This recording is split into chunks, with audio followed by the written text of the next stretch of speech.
Daredevil born அகைனோட season 2 release ஆயிடுச்சு. முதல் எபிசோட்லயே சில பல சம்பவங்களை பண்ணியிருக்கானுங்க என் மார்வல் ஆண்டிங்க. அதுவும் அந்த கிளைமேக்ஸ் ட்விஸ்ட் நான் சத்தியமா எதிர்பார்க்கவே இல்லை. சூப்பரான எண்டிங் தான் சொல்லணும். அது மட்டும் இல்லாம இந்த சீசன் இந்த சீரியஸ் எம்சியூலயே ரொம்ப இம்பார்ட்டண்ட்டான ஒரு ஃபேஸ்.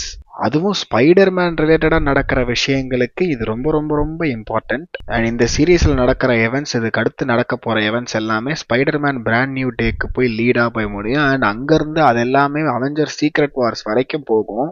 நம்ம எல்லாருக்குமே தெரியும் இந்த ரூமர்ஸ் போய்கிட்டு இருக்கு, அதாவது ஸ்பைடர்மேன் அண்ட் டேர்டெவில் இவங்க எல்லாருமே அவெஞ்சர் சீக்ரெட் வார்ஸ்ல வருவாங்க அப்படின்னு சொல்லிட்டு. ஸோ இந்த சீரீஸில் நடக்க போகிற எவென்ட்ஸ் எல்லாமே ரொம்ப ரொம்ப முக்கியம். இதுக்கு அடுத்து பனிஷரோட ஸ்பெஷல் வருது. அதாவது இந்த சீசன் முடிஞ்சு இந்த சீசன் ஃபினாலேக்கு அடுத்த வாரமே பனிஷரோட ஒரு ஸ்பெஷல் ப்ரெசன்டேஷன் வருது. அது ஒரு மணி நேரம் வரும்னு நினைக்கிறேன், மற்ற மார்வல் ப்ரெசன்டேஷன் மாதிரி.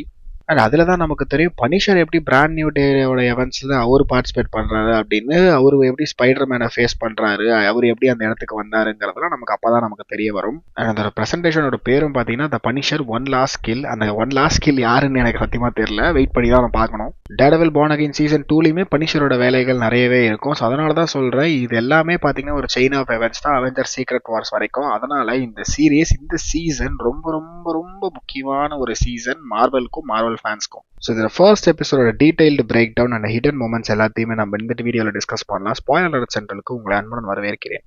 இந்த எபிசோடோட பேர் த நார்தன் ஸ்டார். இந்த நார்தன் ஸ்டாரை இந்த எபிசோடில் இந்த கப்பலோட பேராக நம்ம பார்த்துருப்போம். இந்த கப்பலை பேஸ் பண்ணி தான் இந்த சீரியஸோட எவென்ட்ஸ் எல்லாமே நடக்க போகுதுன்னு நான் நினைக்கிறேன். அண்ட் இந்த கப்பலில் தான் வந்து ஸ்டார்டிங்லேயே ஓப்பனிங் டேர்டெவிலோட என்ட்ரியும் இருக்கும், அண்ட் அதில் பயங்கரமான ஃபைட் சீனும் இருக்கும். ஆனால் இந்த நார்தன் ஸ்டாரோட மீனிங் இந்த கப்பல் மட்டும் கிடையாது. ஆக்சுவலான ரீசன் வந்து ஆக்சுவலான ரெஃபரன்ஸ் என்னன்னு பார்த்தீங்கன்னா, காமிக்ஸில் ஷேடோ லேண்ட் அப்படின்னு ஒரு ஆர்க் இருக்கு. அந்த ஆர்க்கில் மேட் மர்டாக் இந்த ஹேண்ட் இருக்காங்களா, இவங்களோட லீடராக மாறிடுவார்.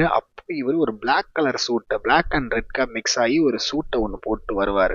அதோட ரெஃபரன்ஸாக தான் இந்த நார்தன் ஸ்டார் அப்படின்ற பேரையும் வச்சிருப்பாங்க இந்த எபிசோடுக்கு. இந்த எபிசோட்லையும் பார்த்தீங்கன்னா ஓப்பனிங்லேயே டேர்டெவில் வந்து பிளாக் கலர் சூட்டை தான் போட்டே வருவார். அதனால இது ஒரு கோஇன்சிடென்ஸ் மட்டும் கிடையாது, இது எல்லாமே மெட்டிகுலஸாக இவங்க பிளான் பண்ணி பண்ண விஷயம்தான். இந்த எபிசோடு இந்த சீசன் பிபி ரிப்போர்ட்ல தான் ஆரம்பிக்குது. இவங்க ஒருத்தனை இன்டர்வியூ எடுத்துட்டு இருக்காங்க. அவன் என்ன சொல்றான்னா, ஃபிஸ்க் மேயர் ஆனதுல இருந்து இந்த ஊரையே மாத்திட்டான், இந்த ஊரே இப்ப நல்லா ஆயிடுச்சு, சுத்தமாயிருச்சு, கிளீன் ஆயிடுச்சு அப்படி இப்படிங்கிறான். இதெல்லாம் எந்த அளவுக்கு உண்மைன்னு நமக்கு தெரியல. இவன் வந்து உண்மையிலேயே அதை சொல்றானா மனசுல இருந்து, இல்லைன்னா காசு கொடுத்து பேச வைக்கிறாங்களான்னு நமக்கு தெரியல. இது பிபியே காசு கொடுத்து பேச வச்சு ரிப்போர்ட்டா போட்டாலும் போடலாம். ஏன்னா இப்போதைக்கு பிபி ஃபிஸ்க்கு சொம்படிச்சுன்னு தான் இருக்காங்க. என்னது சொம்படிக்கிறாங்களா? அவங்களுக்கு தான் ஃபிஸ்கை பிடிக்காது, ஃபிஸ்க்கு தான் அவங்க அணுக்களை கொண்டான்றது பிபிக்கு தான் தெரியுமே, அப்புறம் எப்படி ஃபிஸ்க்கு சொம்படிப்பாங்க நீங்க கேட்கலாம். இதை இவங்க ஏன் பண்றாங்கன்னா, ஃபிஸ்கை வெளியில இருந்து எதிர்க்க முடியாது, அதுவும் இவங்கள மாதிரி ஒரு ஆளால. அப்படி எதிர்த்தாங்கன்னா அவங்களோட அணுக்களுக்கு என்ன நடந்துச்சோ அதுதான் இவங்களுக்கும் நடக்கும். அதனால ஃபிஸ்கை இவங்க டைரக்டா எதிர்க்கிறதுல பாயிண்டே கிடையாது. அதனால தான் ஃபிஸ்கு கிட்ட எப்படியாவது நல்ல பேர் வாங்கி ஃபிஸ்கை நல்ல விதமா காட்டி ஃபிஸ்கு கிட்ட போய் சேர்ந்து ஃபிஸ்கு கூட போய் சேர்ந்துட்டு ஃபிஸ்கை பக்கத்துல இருந்து எக்ஸ்போஸ் பண்ணணும்னு சொல்லி இவங்க ஒரு ஸ்ட்ராட்டஜியை கிரியேட் பண்ணியிருக்காங்க. அதாவது எப்படி இந்த டேனியல்ன்றவன் ஃபிஸ்கை புகழ்ந்து புகழ்ந்து தள்ளி தள்ளி எப்படி இப்போ டெபுட்டி மேயராகவே ஆனானோ அதே மாதிரி தான் இவங்களும் இப்போ பண்ணணும்னு நினைக்கிறாங்க. ஆனால் இந்த டேனியலோட நோக்கம் என்னன்றது நமக்கு தெரியல. அவனை உண்மையிலேயே ஃபிஸ்கை பிடிச்சி தான் பண்ணுறானா அப்படிங்கிறது நமக்கு தெரியல. ஆனால் இப்போதைக்கு அவன் வந்து ஃபிஸ்கோட ஒரு பெரிய ஃபேன் மாதிரி தான் காமிச்சிருக்காங்க. அந்த ஸ்ட்ராட்டஜி தான் பிபி யூஸ் பண்ணுறாங்க. ஆனால் இவங்களுக்கு ஃபிஸ்கை பிடிக்காது. இவங்க ஃபிஸ்கை எப்படியாவது அவனை மாட்டி விடணும், எப்படியாவது இவனோட ட்ரூ நேச்சரை வெளியில் கொண்டு வரணும் தான் இவங்க பார்த்துக்கிட்டு இருக்காங்க. ஸோ அதனால தான் நான் சொல்கிறேன், இதை பிபிஏ இவனை வந்து ஃபிஸ்கை பற்றி புகழ்ந்து பேசுன்னு சொல்லி பேச வச்சு இதை காமிச்சாலும் காமிச்சிருப்பாங்க. இல்லைனா டேனியல் இவன் கிட்ட காசு கொடுத்து பேச சொல்லியிருக்கலாம், இல்லைனா ஃபிஸ்கே இவன் கிட்ட காசு கொடுத்து பேசுனாலும் பேச சொல்லியிருக்காங்க. என்ன நடந்திருக்கலாம். பிபி ரிப்போர்ட் முடிஞ்சதுக்கப்புறம் ஒரு பெரிய கப்பல் நியூயார்க் சிட்டிக்குள்ள என்ட்ரா வரதை காட்டுறாங்க. இந்த கப்பலோட பேர் நார்தன் ஸ்டார். இந்த இடத்துல தான் மேட் மர்டாக்கோட என்ட்ரி, நம்ம டேர்டெவிலோட என்ட்ரி, அதுவும் புது சூட்ல, ஒரு கருப்பு கலர் சூட்ல, அங்கங்க ரெட் கலர் பேச்சஸோட ஒரு கருப்பு கலர் சூட்ல மேட் மர்டாக் என்ட்ரி கொடுக்குறாரு. அவர் இந்த கப்பல்ல குதிச்சு இங்க இருக்கிற ஆளுங்கிட்ட சண்டை போடுறாரு. ஆனா இந்த சண்டை சும்மா சாதாரண சண்டைலாம் கிடையாதுங்க. அதாவது ஃபர்ஸ்ட் சீசன்ல காமிச்ச மாதிரியோ இல்ல ஷியாலுக்குள்ள காமிச்ச மாதிரியோ சும்மா சாதாரண சண்டைலாம் கிடையாது. ப்ரூட்டல்னா ப்ரூட்டல், அப்படி ப்ரூட்டல், சும்மா வெறித்தனமா எடுத்திருந்தாங்க. அதாவது ஓப்பனிங்கே என்னடா இவ்வளோ டார்க் இருக்கு, இந்த அளவுக்கு சம்பவம் பண்ணியிருக்கீங்கன்ற மாதிரி தான் இருந்துச்சு. டேரக்டர் உள்ள வந்து அவங்க ஆளுங்களை அடிச்சு போட்டுக்கிட்டு இருக்கிறத கேமராவை பார்க்குறாங்க, கேப்டனும் அசிஸ்டன்ட் கேப்டனும். ஆனால் இவங்க என்ன பேசிக்கிறாங்கன்னா, உனக்கு இந்த ப்ரோட்டோகால் தெரியும்ல, நமக்கு என்ன பண்ணணும்னு சொல்லியிருக்காங்களே அப்படிங்கிற மாதிரி பேசிக்கிறாங்க. அதாவது இவங்க டேர்டெவில் வருவாங்க, வர வாய்ப்பு இருக்கு அப்படிங்கிறத முன்னாடியே இவங்களுக்கு சொல்லிட்டு இருக்காங்க. இவங்க அதை எதிர்பார்த்து தான் இருந்திருக்காங்க. அது மாதிரி ஒருவேளை டேர்டெவில் உள்ள வந்தா என்ன பண்ணணும் அப்படிங்கிறதையும் இவங்களுக்கு இன்ஃபர்மேஷன் இன்ஸ்ட்ரக்ஷன்ஸ்லாம் கொடுத்துட்டாங்க. ஸோ இப்போ இவங்க என்ன பண்ணுறாங்க அப்படின்னா, டிஸ்ட்ரெஸ் அலார்மை ஆன் பண்ணி விட்டுட்டு இந்த கப்பலை பாம்பை ட்ரிகர் பண்ணிட்டு அங்கேருந்து லைஃப் ஜாக்கெட் எடுத்துட்டு கப்பல்லேருந்து இவங்க குதிச்சிடுறாங்க. ஆனால் இந்த நேரத்தில் நம்ம டேர்டெவில் என்ன பண்ணுறாருன்னா, இங்கே இன்னொரு இடத்துல ஒரு ஓட்டையை உடச்சிட்டு அங்கே உள்ளே போய் பார்க்குறாரு. அது உள்ளே என்ன இருக்குது அப்படிங்கிறத பார்க்குறாரு. அப்போ தான் அங்கே செக் பண்ணி பார்த்தா ஃபுல்லாக அம்யூனேஷன்ஸ், அதாவது கன்ஸ், பாம்ஸ், இந்த மாதிரி நிறைய விஷயங்கள் இருக்குது. இதெல்லாம் யாருக்கு போகுது அப்படின்றது நமக்கு தெரியும். அதாவது ஃபிஸ்க்குக்கு தான் போகுது. ஆனால் அவர் அதை யாருக்கு கொடுக்க போறாரு, இவர் யார்கிட்ட இதெல்லாம் வாங்கினாருன்னு நமக்கு தெரியல. இதெல்லாம் வந்து அடுத்தடுத்த எபிசோட்ஸில் ரிவீல் பண்ணுவாங்க. அண்ட் இது எல்லாமே எங்கே போகுதுன்னா நியூயார்க் சிட்டிக்குள்ளே தான். அதாவது அந்த போர்ட், ஃபிஸ்க்கு வந்து போராடிக்கிட்டு இருந்தார்ல ஃபர்ஸ்ட் சீசனில், ஒரு போர்ட்டை வாங்கணும் லீஸுக்கு எடுக்கணும்ட்டு அந்த போர்ட்டுக்கு தான் போயிட்டு இருக்கு. இவர் வந்து இப்போ இந்த போர்ட்டை லீஸுக்கு எடுத்துட்டாரு. ஸோ இப்போ இந்த போர்ட்டு அவர் கண்ட்ரோலில் தான் இருக்குது. அதாவது அவர் கண்ட்ரோல்லே வெனசா கண்ட்ரோலில் தான் இருக்குது. இப்போ இந்த போர்ட்டை கண்ட்ரோல் பண்ணாங்க அப்படின்னா நியூயார்க்குள்ளே வர இல்லை போகிற பொருட்கள், அதாவது ட்ரேடிங்கை இவங்க கண்ட்ரோல் பண்ணுற மாதிரி தான். ஸோ இவங்க கையில் தான் எல்லா பவருமே இருக்கும். ஸோ இந்த பவர் ஆல்ரெடி ஃபிஸ்க்கு வந்துருச்சுன்னு தான் நம்ம சொல்லணும். இதெல்லாம் பார்த்துக்கிட்டு இருந்த நம்ம டேர்டெவில் கப்பல் முழுக போகுதுன்றதை தெரிஞ்சுக்கிட்டு என்ன பண்ணுறதுன்னு புரியாமல் அவரை அடிச்சு போட்ட ஒருத்தனோட கையிலிருந்து வாட்சை கழட்டி ஒரே ஒரு கிரேட்குள்ளே வச்சிடறாரு.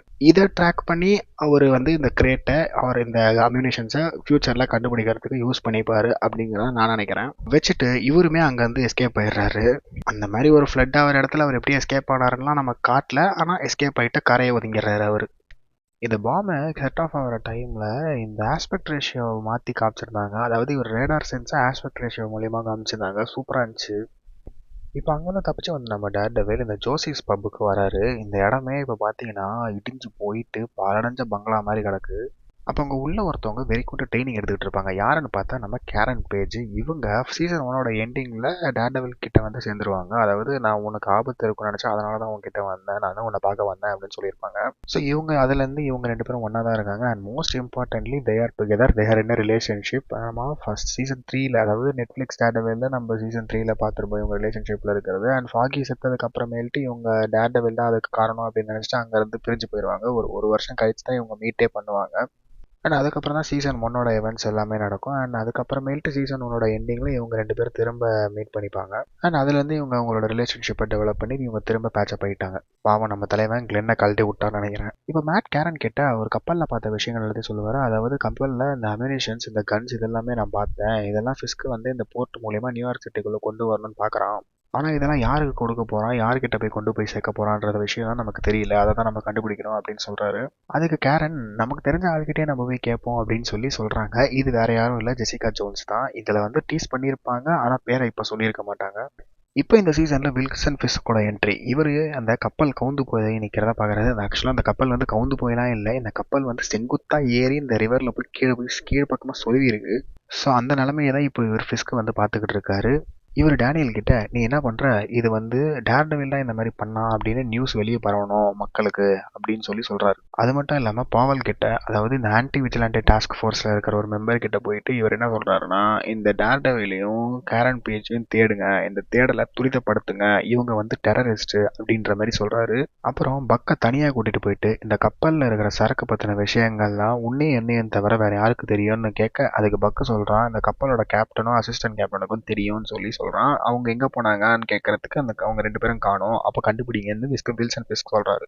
நம்ம ஃபிஸ்க் டேனியல் கிட்ட சொன்ன மாதிரியே டேனியல் டேர்டெவில் தான் இந்த மாதிரி பண்ணான், அந்த கப்பலை கவுத்தான் அப்படிங்கிற விஷயத்த நியூஸ் கிட்ட பரப்பிட்டான். இப்போ அடுத்த பிபி ரிப்போர்ட்டை காட்டுறாங்க. இதில் 2 பேரை இன்டர்வியூ பண்ணுறாங்க பிபி. இந்த பிபி ரிப்போர்ட்டில் என்ன சொல்கிறாங்க அப்படின்னா, அவங்க அந்த கப்பலை பார்த்துட்டு இந்த மாஸ்க்டு மேன் தான் இதை பண்ணான், அவன் இந்த அளவுக்கு மோசமானவனா, அவனையெல்லாம் பிடிச்சி உள்ளே போடணும் அப்படின்ற மாதிரி சொல்லியிருக்கான். ஸோ மக்களோட பர்செப்ஷன், அதாவது விஜிலாண்டே மேலே மக்களோட பர்செப்ஷன் மாறிக்கிட்டு இருக்க மாதிரி தான் இந்த பிபி ரிப்போர்ட்டில் காட்டுறாங்க.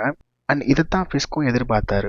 ஸோ ஃபிஸ்க்கு என்னதான் ஒரு அடி வாங்கியிருந்தாலும், என்னதான் பேரடியே வாங்கியிருந்தாலும், அதை திருப்பி கொடுக்குற அளவுக்கு, அதை எதிரி மேலேயே போடுற அளவுக்கு ஒரு மாஸ்டர் மைண்ட் தான் அவர். இதுதான் வந்து கேரன் பேஜ் மேட் கிட்ட போய் பேசிக்கிட்டு இருப்பாங்க. நம்ம என்னதான் பண்ணாலும் அவன் திருப்பி அடிக்கிறான், அவன் அடிக்கிற அடி பலமாகவே இருக்கு அப்படின்னு. இந்த நேரத்தில் கேரனுக்கு ஒரு மெசேஜ் வருது. யாருன்னு பார்த்தா ஜெசிகா கிட்ட இருந்து தான். அஃபிஷியலாகவே அவங்க நேமை இப்போ சொல்லியிருப்பாங்க. நம்ம ஜெசிகா ஜோன்ஸ் கேரன் பேஜுக்கு இந்த கப்பலோட டீட்டெயில்ஸை பற்றி அனுப்பிச்சிருப்பாங்க. ஆனாலும் ஃபிஸ்க்கு யாருக்கு இந்த கன்ஸ் எல்லாம் ஸ்மகிள் பண்ணா அப்படிங்கிற விஷயம் அவங்களுக்குமே தெரியல. ஆனால் இந்த கப்பலோட கேப்டனும் இந்த கேப்டனோட பேரை மட்டும் சொல்லியிருப்பாங்க. அண்ட் அவங்க இந்த ஊரில் தான் எங்கேயும் இருக்காங்கன்ற மாதிரி சொல்லியிருப்பாங்க. இதுக்கு அடுத்த சீனுக்கு வர டிரான்சிஷன் எனக்கு ரொம்ப பிடிச்சிருந்தது. அதாவது இந்த இடத்துல இவங்க விக்கு வைக்கிற ஒரு மொட்டைத்தலை பொம்மையை வச்சிருப்பாங்க. அந்த மொட்டைத்தலை பொம்மையை அப்படியே மேட்ச் கட் பண்ணி ஃபிஸ்கோட மொட்டைத்தலையை காமிச்சிருப்பாங்க. சூப்பராக இருந்துச்சு அது. இந்த இடத்துல ஃபிஸ்க்கு அந்த கப்பல் உள்ள இருந்த கேமரா ரெக்கார்டிங்கை பார்த்துக்கிட்டு இருப்பாரு. அந்த இடத்துல டேர்டெவில் மாசா போஸ் கொடுத்துக்கிட்டு இருக்கிறத பார்த்து இவர் வயிறறிஞ்சிட்டு உட்காந்துட்டு இருந்திருப்பாரு.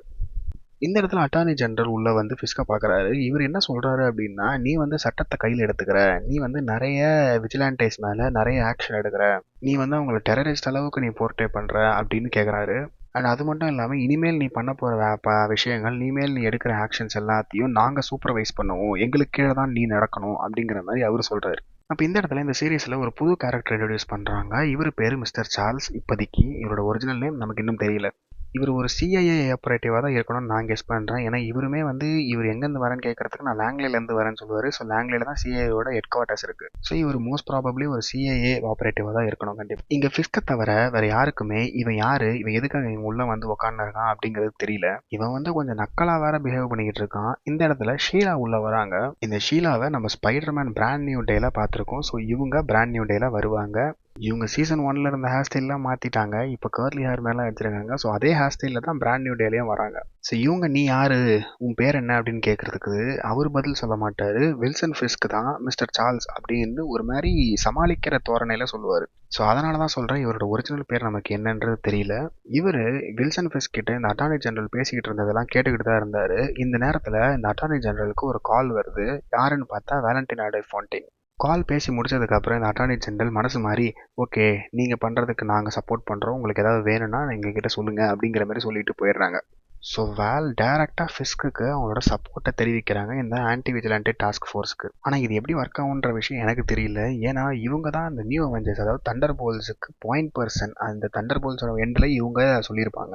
ஆனால் இந்த சைடில் ஃபிஸ்க்கு ஆன்டி விஜிலான்டே டாஸ்க் ஃபோர்ஸ்க்கும் சப்போர்ட் பண்ணுறாங்க. ஸோ இவங்க என்ன பிளான் வச்சுருக்காங்கன்னு நமக்கு தெரியல. அண்ட் இவங்க சிஐஏயோட டேரக்டர், இப்போ கரண்ட் சிஐஏயோட டேரக்டர். ஸோ இந்த மிஸ்டர் சார்ல்ஸ் இவங்க அனுப்பிச்ச ஆள் தான். ஸோ அதனால தான் நான் சொல்கிறேன் இவருமே ஒரு சிஐஏ ஆப்ரேட்டிவாக தான் இருக்கணும்னு. அடுத்த சீனில் நம்ம கிளென் இந்த ஸ்வாட்ஸ்மேனை இன்ட்ராக்ட் பண்ணிக்கிட்டு இருக்காங்க. இவரை வில்சன் ஃபிஸ்க்கு போன சீசன்லேயே பிடிச்சிட்டாரு. இவரை பிடிச்சி அடைச்சி வச்சுட்டு இருந்தாரு. இப்போ அடைச்சி வச்சுட்டு இருந்த இவரை தான் வந்து கிளென் மூலியமாக இன்ட்ராக்ட் பண்ணிக்கிட்டு இருக்காரு. கிளென் ஒரு சில கொஷின்ஸ் எல்லாம் கேட்குறாங்க. அதாவது இவங்க ஒரு கொஷனர் மாதிரி ப்ரிப்பேர் பண்ணி வச்சிருக்காங்க. இதுக்கு ட்ரூவா ஃபால்ஸாக மட்டும் சொல்லு அப்படின்ற மாதிரி சொல்லிக்கிட்டு இருக்காங்க. இந்த இன்ட்ராகேஷன் நடந்துகிட்டு இருக்கும் போதே இந்த ஸ்வாட்ஸ்மேனுக்கு பின்னாடி கண்ணாடியில் மியூஸ் நிற்கிற உருவம் மாதிரி இவங்களுக்கு தெரியுது, கற்பனையாக தெரியுது. ஸோ இன்னுமே இவங்க அந்த மியூஸோட ட்ராமாலேருந்து இவங்க வெளியே வரலை. அது இன்ன வரைக்குமே இவங்கள ஹார்ன் பண்ணிக்கிட்டு தான் இருக்குது. அண்ட் காமிக்ஸில் இவங்களோட எண்டிங் ரொம்ப டார்க்காக ரொம்ப சோகமாக இருக்கும்னு நான் கேள்விப்பட்டேன். பட் அந்த மாதிரி தான் இவங்க எடுத்துகிட்டு போகிறாங்களா இல்லையான்றது நமக்கு தெரியல. அதுக்கப்புறம் மெக்டாஃபியும் செர்ரியும் பேசிக்கிட்டு இருக்காங்க இவங்களோட ஆஃபீஸில். இந்த செர்ரிக்கு ஒரு மெசேஜ் வருது. அதாவது ரெட் கிச்சனில் 7 PM அப்பாயின்மெண்ட் இருக்குது, எஸ்ஸா நோவா அப்படிங்கிற மாதிரி ஒரு அப்பாயின்மெண்ட் வருது. இவர் எஸ்ன்னு கொடுத்துட்றாரு. இந்த மெசேஜ் நம்ம டேர்டெவில் கிட்டேருந்து வந்த மெசேஜ் தான். இவங்க தனியாக ப்ரைவேட்டாக பேசிக்கணும் அப்படிங்கிறதுக்காக இந்த மாதிரி ஒரு கோட் வேர்டில் மெசேஜ் அனுப்பிச்சிக்கிறாங்க. இப்போ நம்ம மேட் மோர்டாக்கும் செர்ரியும் ஒரு இடத்துல வந்து பேசிக்கிட்டு இருக்காங்க. ஸோ மேட் செர்ரி கிட்ட அந்த கப்பலில் பார்த்த விஷயங்கள் எல்லாத்தையும் சொல்கிறாரு. இதுதான் ஃபிஸ்கப் எக்ஸ்போஸ் பண்ணுறதுக்கான பெஸ்ட் சான்ஸ், இதை நம்ம கண்டிப்பாக யூஸ் பண்ணிக்கணும் அப்படிங்கிறாரு. சரி நான் என்ன பண்ணணும் அப்படின்னு சொல்லி செர்ரி கேட்குறதுக்கு அந்த அந்த கப்பலில் இருந்த கேப்டனும் கேப்டனும் அங்கே தப்பிச்சு போயிட்டாங்க, இவங்களோட பேர் இதுதான், இவங்க வந்து டீட்டெயில்ஸ் வேணும், இவங்க எங்கே இருக்காங்க அப்படிங்கிற டீட்டெயில்ஸ் எனக்கு வேணும் அப்படின்னு சொல்லி இவர்கிட்ட வந்து கேட்குறாரு. இந்த ஆன்டி விஜிலான்டி டாஸ்க் ஃபோர்ஸ் அந்த ஏவிடிஎஃப் டேர்டெவில் கேரன் பேஜையும் தேடல, இந்த கேப்டனையும் அந்த கேப்டனையும் தான் வளைச்சு போட்டு தேடிட்டு இருக்காங்க. ஸோ இந்த டீட்டெயில்ஸை தெரிஞ்சு இவங்க ஒரு ரஷ்யன் ரெஸ்டாரண்ட்டுக்கு வராங்க. இங்கே அந்த ரஷ்யன் ரெஸ்டாரண்ட்டோட ஓனர்கிட்ட வந்து கேட்குறாங்க, இந்த மாதிரி ஆள் இருக்காங்களா வந்தாங்களா அப்படின்னு சொல்லிட்டு. அவங்க வரல அப்படின்னு சொல்லி சொல்கிறதுக்கு அவங்கள அடிச்சு போடுறாங்க. அவங்கள அடிக்கும் போதே அங்கே வந்து அந்த கேப்டன், கப்பலோட கேப்டன் எஸ்கேப் ஆகிறாரு. அவரை வளைச்சு போட்டு பிடிச்சிடுறாங்க. So கப்பலோட captain ஃபிஸ்கோட ஆளுங்கிட்ட மாட்டிக்கிட்டாரு. இந்த ஏவிடிஎஃப் கிட்ட முக்கியமாக நோட் பண்ண வேண்டியது, இவங்க அந்த பனிஷரோட லோகோவை தான் அவங்க செஸ்ட், அதாவது ஷீல்டில் வச்சுருப்பாங்க. ஸோ இதே பனிஷரோட லோகோ தான் அந்த ஹெக்டர் அயாலாவை போட்டுதல்ல புல்லட் கேசிங்லேயும் இருக்கும். ஸோ இவங்களுமே வந்து பனிஷரோட லோகோவை வச்சு தான் இவங்க ஆப்ரேட் பண்ணிக்கிட்டு இருக்காங்க. ஸோ மேபி என்னன்னா ஒரு விஜிலான்டேவை வச்சு மொத்த விஜிலான்டேவை போட்டு தள்ளுற மாதிரி இவங்க வந்து ஒரு சிம்பாலிக்காக கொண்டு போகிறாங்கன்னு நினைக்கிறேன். இப்போ திரும்ப பிபி ரிப்போர்ட் வருது. இந்த பிபி ரிப்போர்ட்டில் இந்த ஃபர்ஸ்ட் எபிசோட ஸ்டார்டிங்கில் ஒருத்தன் பேசிக்கிட்டு இருந்தாலும் அவனை தான் திரும்ப காட்டுறாங்க. ஆனால் அதை மட்டும் இல்லாமல் அவன் பேசி முடிச்சதுக்கப்புறம் பின்னாடி இருந்த ஒரு பேனர்ல எஃப் ஃபிஸ்க் அப்படின்னு சொல்லி எழுதியிருக்காங்க ஸ்ப்ரே பெயிண்டிங்ல. ஸோ இதை வந்து ஸ்டார்டிங்ல காட்டல, இப்பதான் இதை ஜூம் போட்டு காட்டுறாங்க. ஸோ ஒரு பக்கம் மக்கள் இவருக்கு ஃபிஸ்க்கு சப்போர்ட் பண்ணுறாங்க, ஒரு பக்கம் ஃபிஸ்க்கு சப்போர்ட் பண்ணுற மாதிரி பர்செப்ஷனை கிரியேட் பண்ணாலும் இன்னொரு சாரார் மக்கள் வந்து ஃபிஸ்க்கு அகைன்ஸ்டாக தான் இருக்காங்க. ஃபிஸ்க்கு ஒரு டிக்டேட்டர் மாதிரி தான் அவங்க நினச்சிக்கிட்டு இருக்காங்க, இவன் ஒரு சைக்கோபாத்துன்னு மற்ற மக்களுக்கு தெரியுது. ஸோ அந்த மக்களுக்கு ஃபிஸ்க்கை பிடிக்கல. ஸோ ஃபிஸ்க்கு அகைன்ஸ்டாக எதுவும் பேச முடியாததுனால, அவங்க எதுவும் பண்ண முடியாததுனால அமைதியாக இருக்காங்க. ஆனால் அதுக்காக உங்களுக்கு ஃபிஸ்க்கு பிடிச்சிருக்கு அப்படிங்கிற அர்த்தம் கிடையாது. இதுதான் அந்த ஸ்ப்ரே பெயிண்டிங்கில் நம்ம இது மூலிமா நம்ம தெரிஞ்சுக்கலாம். அண்ட் அது மட்டும் இல்லாமல் ஒரு பரோடியை வச்சு வில்சன் ஃபிஸ்க்கு மக்கள்கிட்ட பேசுகிற மாதிரி ஒரு வீடியோவையும் கிரியேட் பண்ணியிருப்பாங்க. அதில் ஃபிஸ்க் என்ன சொல்கிறாரு, அதாவது இந்த ஃபிஸ்கோட பரோடி என்ன சொல்கிறாரு அப்படின்னா, நான் தான் பென் யூரிக்கை போட்டு தரேன், ஆனால் இந்த பிபி யூரிக் வந்து எனக்கு சப்போர்ட் பண்ணிகிட்டு இருக்கா, அவர் வந்து அவரோட அங்கிள் இதை பார்த்தாருன்னா ரொம்ப கஷ்டப்படுவார். அது மட்டும் இல்லாமல் நான் இந்த நியூயார்க் சிட்டிக்குள்ளே ஸ்மக்லிங் பண்ணுறதுக்கு பொருட்களை கொண்டு வந்தேன் இந்த கப்பல் மூலிமா, ஆனால் அந்த கப்பலை வந்து டேர்டெவில் உள்ளே புந்து கவுத்துட்டான், அவன் அது உள்ளே இருக்கிறத பார்க்கலன்னு நான் நம்புகிறேன், அப்படியே அதை பார்த்தாலும் வெளியே போட்டு கொடுக்காம இருந்தா சரி. இந்த போர்ட்டை நான் வச்சிருக்கிறது என்னோட பிஸ்னஸ், என்னோட ஸ்மக்லிங் பிஸ்னஸ் நான் ரன் பண்ணுறதுக்கு தான் அப்படின்னு சொல்லி சொல்கிறாரு. ஸோ பிபிக்கு இவர் என்னென்ன பண்ணுறாரு அப்படிங்கிற விஷயம் எல்லாமே தெரியுது. ஆனால் இந்த விஷயம் ரிப்போர்ட் வந்து பப்ளிக் வந்து இன்னும் அனுப்பலை. இந்த விஷயத்தை, இந்த வீடியோவை இவங்க கிரியேட் பண்ணி வச்சிருக்காங்களே தவிர இதை பப்ளிக்கு இன்னும் அனுப்பலை. அடுத்த சீனில் அகேலியோ, அதாவது இந்த கப்பலோட கேப்டனை இந்த பாவல் வந்து போட்டு பொழந்து கட்டிக்கிட்டு இருப்பான். இந்த உன்னோட கோ கேப்டன் எங்கே, அவன் எங்கே போனான், அதாவது இந்த கிறிஸ்டாஃபி எங்கே போனான் அப்படின்னு சொல்லி கேட்டுக்கிட்டு இருப்பான். இவருக்கு தெரியாது, இவருக்கு உண்மையிலே தெரியாது, ஆனால் அதை தான் சொல்லுவார். அப்போ பக் வந்து உள்ளே புந்து நல்லவ மாதிரி பேசி பின்னாடி வந்து இவரை போட்டு தள்ளிடுவான். அதுக்கப்புறம் இந்த சார்ல்ஸ் வில்சன் ஃபிஸ்க் கிட்டேயும் வெனசா கிட்டேயும் ஒரு டீல் பேசிக்கிட்டு இருக்கான். இந்த மிஸ்டர் சார்ல்ஸ் இவங்க கிட்ட என்ன சொல்கிறான் அப்படின்னா, இந்த அமினேஷன்லாம் இந்த கப்பலில் கிடக்குதுல, இதெல்லாம் என்னோட ஆளுங்களை வச்சு நான் வேலை எங்கேயாச்சும் கொண்டு போய் வச்சிடுறேன், நீங்கள் இதை பற்றி கவலைப்பட வேணாம், உங்களோட டாஸ்க் ஃபோர்ஸை நீங்கள் யூஸ் பண்ண வேணாம், இந்த ஆளுங்களையே நான் அதுக்கப்புறம் போட்டு தள்ளி போயிடுறேன், அப்புறம் யாருமே உங்களை வந்து சீண்ட மாட்டாங்க அப்படின்னு சொல்லிடுறான். இதெல்லாம் இவன் எதுக்கு பண்ணுறான் அப்படின்றது தெரியல, ஆனால் கண்டிப்பாக ஏதோ ஃபிஸ்க்கு ஹெல்ப் பண்ணுறான் அப்படின்னா பின்னாடி ஏதோ பெருசாக ஆப்பு வைக்க போகிறான் அப்படின்னு தான் அர்த்தம். ஏன்னா இவனோட கேரக்டரே கொஞ்சம் அப்படி தான் வடிவமைச்சிருக்காங்க, ஒரு மாதிரி நக்கலாக பதில் பேசிக்கிட்டு, நக்கலாக உட்காந்துக்கிட்டு, நக்கலாக சிரிச்சுக்கிட்டு இருக்கான். அடுத்த சீனில் நம்ம கேரனும் பிபி யூரிக்கும் பேசிக்கிட்டு இருக்காங்க. ஸோ பிபி யூரிக்கு இந்த வீடியோ கிரியேட் பண்ணாங்கல்ல, ஃபிஸ்க்கு வந்து இந்த மாதிரி ஸ்மக்லிங் பண்ணுறான் அப்படின்ற மாதிரி வீடியோ கிரியேட் பண்ணியிருக்காங்கல்ல, அது வந்து நம்ம கேரன் மூலியமாக தான் அந்த டீட்டெயில்ஸ் உங்களுக்கு தெரிஞ்சிருக்கு. ஸோ கேரனும் பிபி யூரிக்கும் டச்சில் தான் இருக்காங்க. ஸோ இவங்க தான் வந்து இவங்களுக்கான இன்ஃபர்மேஷனை ஷேர் பண்ணிக்கிறாங்க. இந்த இடத்துல பென் யூரிக்கை பற்றியும் கேரன் பேசுகிறாங்க. அதாவது பென் யூரிக் என்ன காப்பாற்ற போய் தான் அவர் செத்தாரு அப்படின்னு சொல்கிறாங்க. அதுக்கப்புறம் டாக்டர் கிளென் வாட்ச்மேன் கிட்டேருந்து இன்ட்ராகேட் பண்ணி டீட்டெயில்ஸை கலெக்ட் பண்ண அந்த டேட்டாவை, அந்த ரிப்போர்ட்டை அனுப்புறதுக்கான வேலையை பார்த்துக்கிட்டு இருப்பாங்க. அப்போ இவங்களுக்கு ஹாக்பர்க் கிட்டேருந்து மறுபடியும் கால் வரும். அவர் என்ன சொல்லுவார் அப்படின்னா, இவன் வந்து சைக்கோ, இவன் வந்து இவனை அடித்து துரத்தி விட்டுருணும் எப்படியாது, அதுக்கான மாதிரி டேட்டாவை அப்டேட் பண்ணுங்க அப்படின்னு சொல்கிறாரு. அதெல்லாம் என்னால் முடியாது, நான் அவன் என்ன சொன்னானோ அதை தான் சொல்லுவேன் அப்படின்னு சொல்கிறதுக்கு இவன் லைட்டாக மிரட்டி விட்டுறான். அதே நேரத்தில் இவங்களுக்கு மறுபடியும் இவங்க இந்த நேரத்தில் கண்ணு முன்னாடியே வந்து நிற்கிற மாதிரி இருந்துச்சு. முதலையாச்சும் கண்ணாடியில் ஒரு ஷேடோவாக தான் தெரிஞ்சால், இப்போ கண்ணு முன்னாடி நின்றுட்டு இருக்க மாதிரி தெரியுது. திரும்பவுமே அந்த இன்ட்ராகேஷன் ரூமில் கேமரா எப்படி டில்ட் ஆச்சோ அதே மாதிரி இந்த டைமும் டில்ட் ஆகுது. ஸோ கொஞ்சம் கொஞ்சமாக மியூஸால் ஒரு டெப்ரெஷன் லெவலுக்கு இவங்க அது உள்ளே விழுந்துக்கிட்டு இருக்காங்கன்ற மாதிரி தான் போர்ட்ரே பண்ணாங்கன்னு நான் நினைக்கிறேன். இப்போ ஹாக்பர்க் இந்த மாதிரி சொன்னதுனால சரி ஓகே பண்ணிடுறேன் அப்படின்னு சொல்லிட்டு இவங்க அந்த டேட்டாவெல்லாம் மேனிப்புலேட் பண்ண ஆரம்பிச்சிடுறாங்க. இந்த ரெஸ்டாரண்ட் ஓனரை பார்க்கறதுக்காக ஒருத்தன் ரெஸ்டாரண்ட் வெளியே உட்காந்துட்டு இருப்பான். அவன் வேறு யாரும் இல்லை, இந்த கப்பலோட கோ கேப்டன், அதாவது கிறிஸ்டாஃபி. நம்ம மேட் மர்டாக் இந்த கப்பலோட கேப்டன் அண்ட் கோ கேப்டனை பற்றி தெரிஞ்சுக்கிறதுக்கு இந்த ரெஸ்டாரண்ட் ஓனரை போய் பார்க்க போயிருப்பாரு. அவங்க என்ன சொல்லியிருப்பாங்க அப்படின்னா, இந்த கப்பலோட கேப்டன் அதாவது அகேலியோவை இவங்க பிடிச்சிட்டாங்க, டாஸ்க் ஃபோர்ஸ் பிடிச்சிட்டாங்க, அவர் இனிமேல் ஒன்றும் பண்ண முடியாது, அவர் முடிஞ்சு போச்சு, அவர் கதை அப்படின்னு இருப்பாங்க. அதே மாதிரி கிறிஸ்டாஃபியும் தேடிக்கிட்டு இருக்காங்க, ஆனால் இன்னும் அவங்களுக்கு கிடைக்கல, கிடைச்சா அவனையும் முடிச்சு விட்ருவாங்க அப்படின்னு தான் சொல்கிறாங்க. இந்த இடத்துல மேட் மர்டாக் இவங்ககிட்ட என்ன சொல்கிறாங்கன்னா, கிறிஸ்டாஃபி உங்ககிட்ட வந்தாங்கன்னா சைப்ரஸ், அதாவது கிறிஸ்டாஃபியோட சொந்த ஒரு சைப்ரஸுக்கு அவரை கொண்டு போகிறதுக்கு நீங்கள் தான் ஹெல்ப் பண்ணணும் அப்படின்றாங்க. அவங்களும் அதுக்கு ஒத்துக்கிறாங்க. ஸோ அதுக்காக தான் கிறிஸ்டாஃபி இந்த ரெஸ்டாரண்ட் ஓனர் கிட்ட வராங்க. இந்த ஷார்ட் இதே முடியுது. அதுக்கப்புறம் என்ன நடந்துச்சுன்றது நம்ம அடுத்த எபிசோடில் தான் வெயிட் பண்ணி பார்க்கணும். இப்போ இந்த எபிசோடோட கிளைமேக்ஸ் சீனில் இந்த செரியோட வீட்டுக்கு இந்த டாஸ்க் ஃபோர்ஸ்லேருந்து 2 பேர் வராங்க. நம்ம செர்ரி இந்த கப்பலோட கேப்டனும் இந்த கோ கேப்டனும் காணாமல் போனாங்கல்ல, அந்த டீட்டெயில்ஸை இவரும் அவரோட ஆளுங்களை வச்சு தேடிக்கிட்டு இருந்தாரு. அதை எப்படியோ மோப்பம் பிடிச்ச இந்த டாஸ்க் ஃபோர்ஸ் பயலுங்க இவரை வந்து இன்டகிரேட் பண்ணுறாங்க. எதுக்கு நீ அவங்க தேடிக்கிட்டு இருக்க அப்படின்ட்டு. அந்த மாதிரிலாம் நான் யாரையும் தேடலையா அப்படின்னு சொல்லி சொல்கிறாரு. இப்போ இவரை பயங்கரமாக அடிச்சு போட்டுடுறானுங்க அந்த டாஸ்க் ஃபோர்ஸ் காரணங்க. இந்த டாஸ்க் ஃபோர்ஸ் செரியோட வீட்டுக்கு வரும்போதே டேர்டெவில் கிட்ட வந்து மெசேஜ் வருது. அதாவது 9 PM அப்பாயின்மெண்ட்டு வர முடியுமான்னு கேட்குறாரு. ஆனால் இவர் செர்ரி இந்த டாஸ்க் ஃபோர்ஸ் வந்ததை பார்த்து என்ன அனுப்பிச்சிடுறாரு, அதாவது நோன் அனுப்பிச்சிடுறாரு. ஸோ இந்த டாஸ்க் ஃபோர்ஸ் ஆளுங்க இப்போ செர்ரியை போட்டு பொழந்துக்கிட்டு இருந்த நேரத்தில் சம்திங் ஏதோ ஃபிஷ்ஷி அப்படின்ற மாதிரி டேர்டெவில் மோப்பம் பிடிச்சி செர்ரியை காப்பாற்றுறதுக்காக வந்துடுறாரு. ஆனால் அதுக்குள்ளே இந்த அடி வாங்கிட்டு இருந்த ஒருத்தன் இந்த டேர்டெவில் இங்கே வந்துட்டான் அப்படின்னு சொல்லி ரேடியோவில் அவனோட ஃபெல்லோ ஆளுங்க கிட்ட இன்ஃபார்ம் பண்ணிடுறான். டேர்டெவில் இவங்கள அடித்து போட்டுடுறாரு. ஆனால் அதே நேரத்தில் இந்த பக்கம் செர்ரியோட ஹார்ட் பீட் ரொம்ப வேகமாக அடிச்சுக்கிட்டு இருக்கு. ஸோ அவருக்கு ஒரு ஹார்ட் அட்டாக் வர நிலமையில தான் அவர் இருக்காரு. இது ஒரு டேஜாவு மாதிரி மேட் மர்டாக்கு தோணுது. அதாவது ஃபர்ஸ்ட் சீசனோட ஃபர்ஸ்ட் எபிசோடில் ஃபாகியை போட்டு தள்ளுவாங்கல்ல, அப்போ ஃபாகியோட ஹார்ட் பீட்டுமே இந்த மாதிரி தான் வேகமாக துடிச்சிக்கிட்டு இருக்கும். அதை மேட் மர்டா கேட்டுக்கிட்டே தான் பாயிண்ட் எக்ஸ்டர் கூட சண்டை போட்டுக்கிட்டு இருப்பாரு. ஸோ இங்கே பார்த்தீங்கன்னா செர்ரியோட ஹார்ட் பீட் வேகமாக துடிச்சிக்கிட்டு இருக்கும். அதை கேட்டுக்கிட்டே தான் இந்த விஜிலண்டே டாஸ்க் ஃபோர்ஸ் கிட்ட சண்டை போட்டுக்கிட்டு இருப்பாரு டேர்டெவில். ஆனால் டக்குன்னு ஃபாகியோட ஞாபகம் வந்ததுனால அவர் கான்சன்ட்ரேஷனை லூஸ் பண்ணிடுவார். இதை யூஸ் பண்ணி கீழே இருந்து வந்த ஆளுங்களும் எல்லாரும் சேர்ந்து டேர்டெவிலை அடின்னு அடிக்க ஆரம்பிச்சிருவாங்க. டேர்டெவில் மண்டையிலேயே அடித்து பிறந்ததுனால டேர்டெவில் மயங்கி கீழே விழுந்துருவாரு. இப்போ டேர்டெவிலோட மாஸ்கையே இவனுங்க ஓப்பன் பண்ணிடுவானுங்க. ஸோ மேட் மர்டாக் தான் டேர்டெவில் அப்படின்றது இந்த டாஸ்க் ஃபோர்ஸ் ஆளுங்களுக்கு இப்போ தெரிஞ்சு போச்சு. ஆனால் இவனுங்க அதோட விடாமல் இந்த மேட் மர்டாக்கை போட்டும் தள்ளுறதுக்காக கன்னை பாயிண்ட் பண்ணுறானுங்க. அப்போ பச்சக் பச்சக் பச்சக் பச்சக்குன்னு புல்லட்டும் கத்தியும் எல்லாரையும் வந்து சொருவு எல்லாரையும் சாவடிக்குது. அண்ட் ஒரு கத்தி அடி வாங்கி படுத்துக்கிட்டு இருந்த மேட் மர்டாக் பக்கத்துலேயே வந்து விழுது. அதில் யூ ஆர் வெல்கம் அப்படின்னு எழுதியிருக்கு. ஸோ இது வேற யாரும் இல்லை. இந்த மாதிரி தூரமாக இருந்து பாயிண்ட் பண்ணி அடிக்கிறது ஒரே ஒரு ஆளை மட்டும் தான் முடியும். அது வேற யாரு? பெஞ்சமின் பாயிண்ட் எக்ஸ்டர், அதாவது புல்சை. ஸோ இவர் இப்போ டேர்டெவிலை காப்பாற்றிருக்காரு. அது எதுக்கு அப்படிங்கிறதெல்லாம் நமக்கு தெரியல. ஸோ இதெல்லாம் நம்ம அடுத்தடுத்த எபிசோடில் தான் பார்க்கணும். இதோட இந்த எபிசோட முடிச்சிடுறாங்க.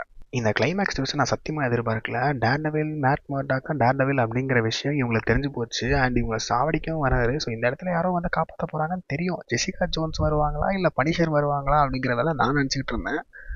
ஏன்னா ஜெசிகா ஜோன்ஸை இந்த எபிசோடில் டீஸ் பண்ணியிருந்தாங்க. அண்ட் பனிஷருமே ஏதோ ஒரு இடத்துல இந்த எபிசோட் சீசனுக்குள்ளே வந்து தானே ஆகணும். ஸோ அதனால் இவங்க 2 பேரில் யாரோ வருவாங்க அப்படின்னு நினச்சிட்டு இருக்கும்போது பச்சக்கன்னு புல்லட்டும் கத்தியும் வந்துச்சு. அடிச்சடியில் இந்த டாஸ்க் ஃபோர்ஸ் ஆளுங்க செத்தே போயிடுறாங்க. ஸோ சாகிற அளவுக்கு பண்ணோம் அப்படின்னா கண்டிப்பாக பனிஷராக தான் இருக்கும் அப்படின்னு நான் நினச்சிட்டு இருந்தேன் அப்போ வரைக்கும் கூட. ஆனால் பாயிண்ட் எக்ஸ்டர் தான் இதை பண்ணார். பாயிண்ட் எக்ஸ்டர் தான் இவரை காப்பாற்றினாருன்னு நான் ஸ்வப்னத்துலேயும் கண்டில்ல. ஸோ ஒரு சூப்பரான ட்விஸ்டோட தான் ஃபஸ்ட் எபிசோட முடிச்சிருக்காங்க. இந்த எபிசோட் ஃபஸ்ட்டு ஸ்டார்டிங்லேருந்தே பார்த்தீங்கன்னா பெருசாக ஒன்றும் நடக்கல. ஆனால் அடுத்தடுத்த எபிசோடுக்கான பேஸ் தான் இதில் போட்டிருக்காங்கன்றதை நம்ம எடுத்துக்க வேண்டியதான். உண்மையிலேயே இந்த லாஸ்ட் ட்விஸ்ட்டை நான் கண்டிப்பாக பாராட்டியவனா. எனக்கு ரொம்ப பிடிச்சிருந்துச்சு. இந்த எபிசோடில் உங்களுக்கு பிடிச்ச விஷயங்கள் என்னன்றதை கமெண்ட்ஸில் சொல்லுங்கள். அண்ட் 10க்கு நீங்கள் இந்த எபிசோட எவ்வளோ மார்க் கொடுப்பீங்கன்றதையும் கமெண்ட்ஸில் மென்ஷன் பண்ணுங்கள். ஸோ நெக்ஸ்ட் பார்த்தீங்கன்னா நமக்கு பேர் எபிசோட்ஸாக வரப்போகுது. அதாவது எபிசோட் 2ம் 3ம் ஒரே நாளில் வரப்போகுது. ஸோ அந்த எபிசோடுகளோட பிரேக் டவுனில் உங்களை சந்திக்கும் வரை உங்களிடமிருந்து விடைபெறுகிறேன். நன்றி, வணக்கம்.